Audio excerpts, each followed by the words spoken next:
In the decade before a new Canada was created by Confederation, 90% of New Brunswick was wild timber country. Only axemen and sawyers ventured out into the bush that sprawled across 73,000 square kilometers.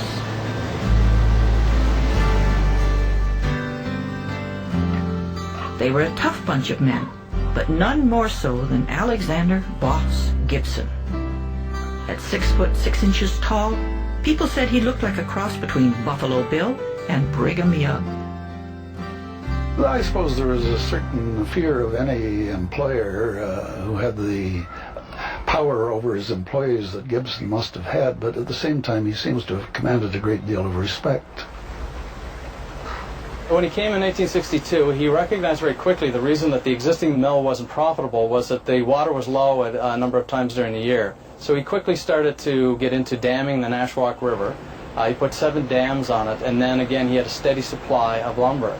And with that steady supply of lumber, he was able to cut year-round, and that increased his revenues.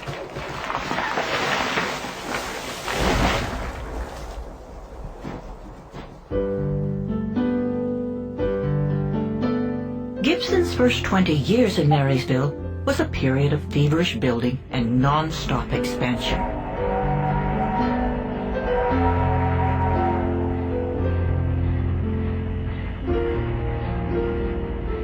His army of 1,500 men created the most modern company town in the province.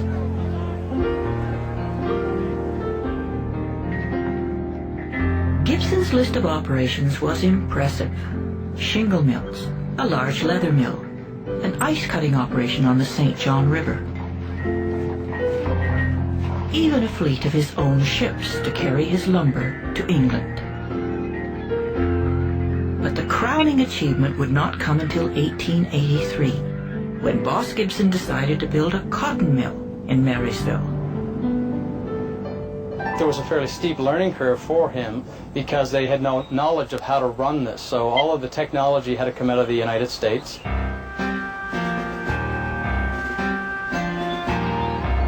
The enormous 4-story mill needed 1 million feet of southern hard pine for the framework.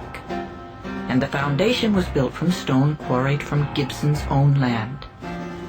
Its floor space covers 5.5 acres. The new mill could accommodate 60,000 spindles, making it one of the biggest cotton mills in the country.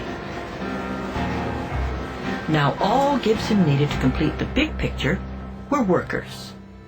In the mill's first year of operation, he employed 425 people and produced $500,000 worth of cloth.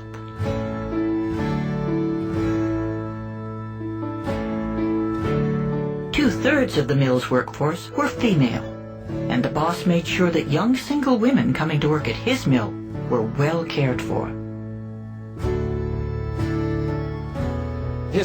Boss Gibson's grand plan for his model company town was unfolding just as he expected. From his grand mansion high on Nob Hill, he could survey his creation every day with deep satisfaction. His insatiable appetite for building was crowned by a magnificent Methodist church in the town.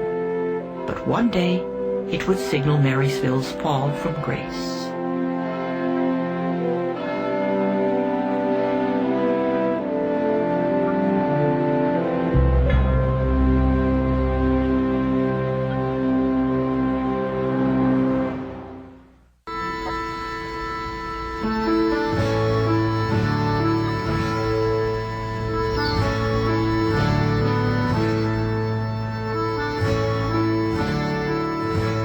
Marysville existed only for Boss Gibson, and everyone who lived there knew it. He treated his workers well, but he expected them to work hard. Workdays were 12 hours long, and the conditions were grueling. It was noisy, it was hot, it was dusty, and humid, but at that time it was very much a way of life for us here in Marysville. Yes, most of us knew that we'd probably grow up and go to work in the cotton mill. Back then, the kids would go to work at maybe 11 years old, work in the mill, and then the inspector would come to check to see the age, and they'd hide the boys in bobbin bins and cover them with bobbins so they couldn't see the kids.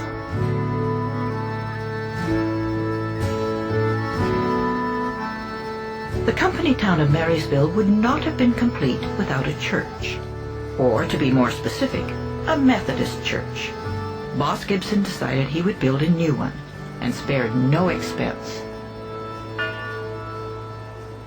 It was quite a spectacular building, but I know that he brought in materials from all over North America and some from Europe. This, of course, would be select woods, and brought in cabinet makers as well from Europe and all over North America.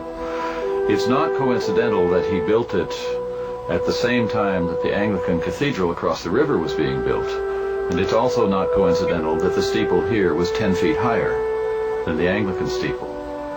Boss was not content with being in second place.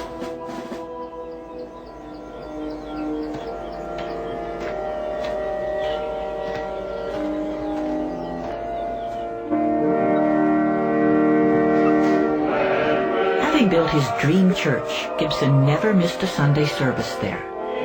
As a man who liked to get straight to the point, he had pretty strong ideas about what kind of service should be conducted there. The story I hear most often in the church is that Boss would sit in the back of the church each Sunday, and if the preacher went too long, he simply began to tap his cane on the floor.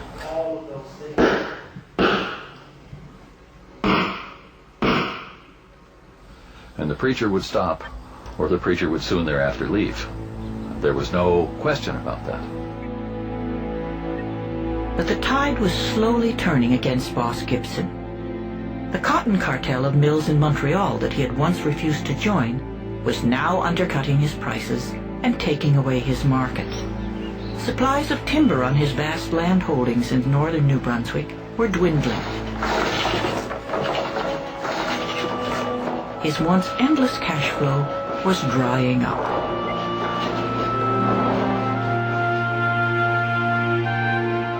At the age of 88, he sold the mill and its houses to the cotton cartel, now the biggest employer in Canadian industry, for a paltry $1.25 million.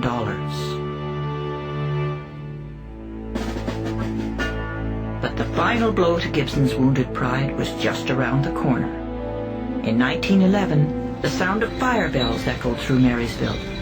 Everyone raced to his beloved church.